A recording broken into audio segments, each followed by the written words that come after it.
Hospitali ya Taifa Muhimbili kazi yake ni kushughulika na magonjwa ambayo yameshindikana katika hospitali ambazo zimeleta wagonjwa kupitia mfumo wa rufaa.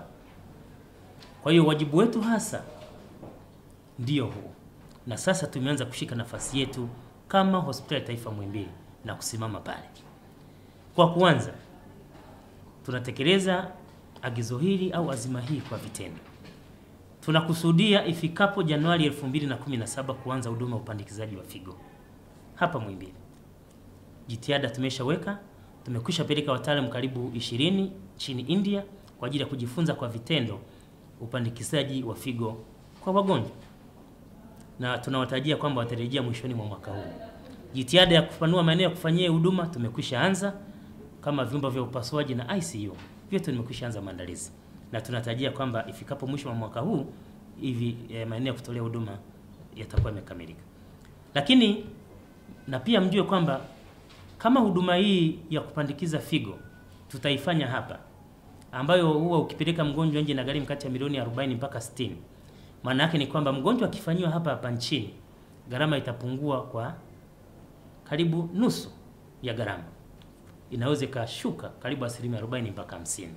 Kwa hiyo badala sasa kama mgonjwa mmoja ndio alikuwa anaenda anatumia kiasi kile cha fedha, basi ile fedha inaweza kusaidia wagonjwa 2, 3 mpaka 4 wakahudumiwa.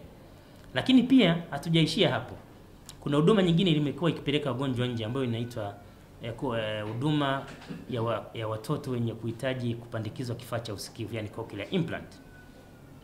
Hii huduma nayo wagonjwa wetu tumekuwa tukiwapeleka nje. Sasa nafurahi kuwajulisha kwamba tulipeleka timu ya wataalamu 7 nchini India pia katika hospitali za Apollo ambazo ni bingwa na wana uzoefu mkubwa katika mambo haya. Wataalamu wetu wamerudi wiki iliyopita tarehe 28 na wako tayari sasa kuanza kufanya kazi. Tunatarajia wakati wowote Disemba tutaweza kufanya hii huduma ya kupandikiza kifaa cha usikivu hapa. Mgonjwa mmoja akipelekwa nje kwa ajili ya kupandikizwa kifaa cha usikivu inaigharimu serikali kiasi cha shilingi milioni 70 mpaka 100. Tukifanya hapa hii gharama itapungua kwa 50% mpaka 40%.